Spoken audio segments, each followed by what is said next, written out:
Bonjour la gang, Serge 1965 qui vous parle directement du Mont-Bleu à Hall. Quelle belle journée en ce 13 août 2010.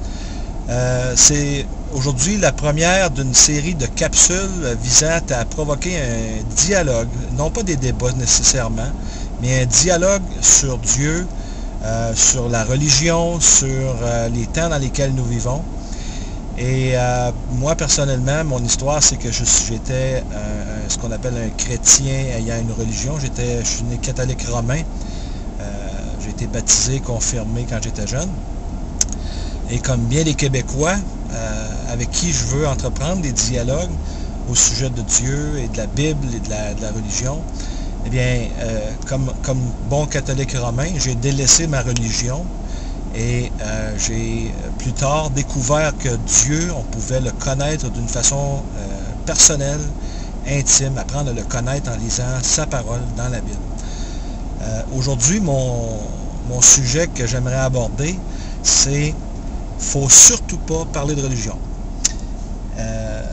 D'abord, ce que j'aimerais aborder, c'est le fait que les gens ne sont pas nécessairement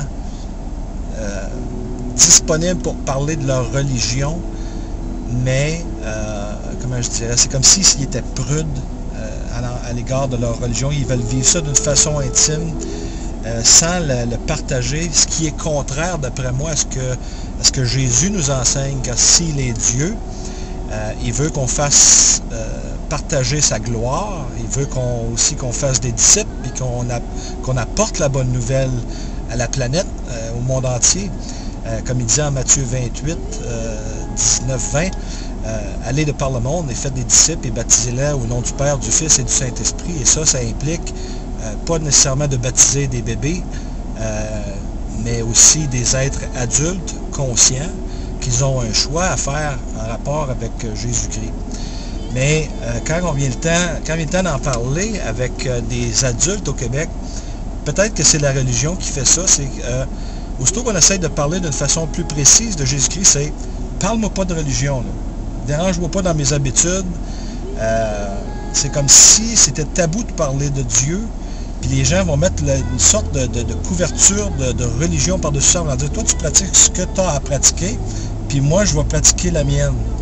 Comme si c'était sale de parler de Dieu. Ça fait que quand on dit « parle pas de religion », je serais le premier à être d'accord parce que j'aime pas les religions, j'aime pas l'étiquette religieuse qui va avec une dénomination. C'est-à-dire que moi, ce que j'ai compris dans la Bible, c'est que Dieu n'a jamais dit « il faut que tu sois un catholique romain ou un protestant ou un mormon ou un d'ici ou un ça ». Ce que Dieu demande de nous, c'est que nous le suivions lui personnellement.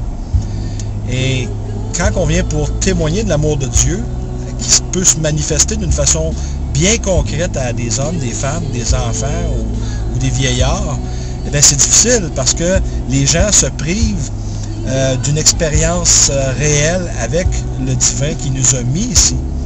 Et ce qui est triste là-dedans, c'est que ça les empêche de voir le but pour lequel ils sont placés sur la terre, c'est-à-dire de glorifier Dieu qui les a mis ici, mais aussi qu'il y a d'autres questions à répondre. C'est d'où nous venons, qui nous sommes et où est-ce qu'on s'en va après cette vie-là. Et c'est triste de voir qu'on ne peut pas parler de religion avec les Québécois ou avec les francophones en général. Je dirais que les anglophones sont plus ouverts à parler de Dieu, et peut-être aussi la réforme protestante anglophone a eu cet effet positif-là de faire en sorte que les gens ont développé plus une relation intime avec Dieu. Au Québec ou dans les milieux francophones, comme pour les francophones de l'Ontario ou de la francophonie mondiale, c'est un petit peu plus difficile. Et je souhaite de tout mon cœur qu'il y aura une réforme. Et je souhaite engager ce dialogue-là avec les gens qui soient de tendance libérale, conservatrice, qui soient agnostiques, athées, ça n'a pas d'importance. Mon but, ce n'est pas de vous offenser par mes croyances.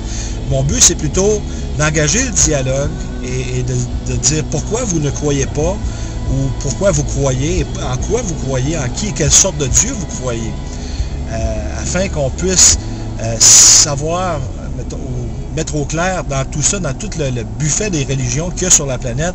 Y a-t-il un seul Dieu? Y a-t-il plusieurs dieux? Ou y a-t-il des êtres qui se disent être Dieu, mais qui ne le sont pas? Et vérifier si les réclamations de Jésus-Christ sont certaines. C'est-à-dire que lui se proclame être Dieu. Et quand moi je pense à la Bible, je pense à non pas seulement un seul livre, mais à un livre merveilleux contenant 66 livres. C'est une bibliothèque, en fin de compte, de 66 livres, faite par 40 auteurs, inspirés par Dieu. La rédaction de ces 66 livres-là s'est faite sur une période de 1500 ans, ce qui évite aussi la connivence entre 40 personnes qui ne se connaissaient pas, mais aussi le fait que ces 66 livres-là ont été écrits en 3 langues, soit l'hébreu, l'araméen et le grec, et qu'ils ont été écrits dans diverses villes et dans divers pays, et que les 66 livres sur 1500 ans ont ceci de spécial, c'est que à partir de la Genèse jusqu'à la Révélation, le dernier livre, ou Apocalypse, le thème central ou la personne centrale de tous ces livres-là, ça pointe tous en direction de Jésus-Christ. Ça fait que ça donne un côté surnaturel aux Écritures comparativement à d'autres livres dits saints. Et c'est dans cet esprit que j'aimerais engager la discussion avec vous. J'attends que j'espère que vous allez répondre à cette demande d'engager le dialogue, que vous soyez athée, agnostique, laïque. Vous êtes les bienvenus. Et je vous remercie d'avoir été présent pour ma première capsule. Il y en aura d'autres. À la prochaine.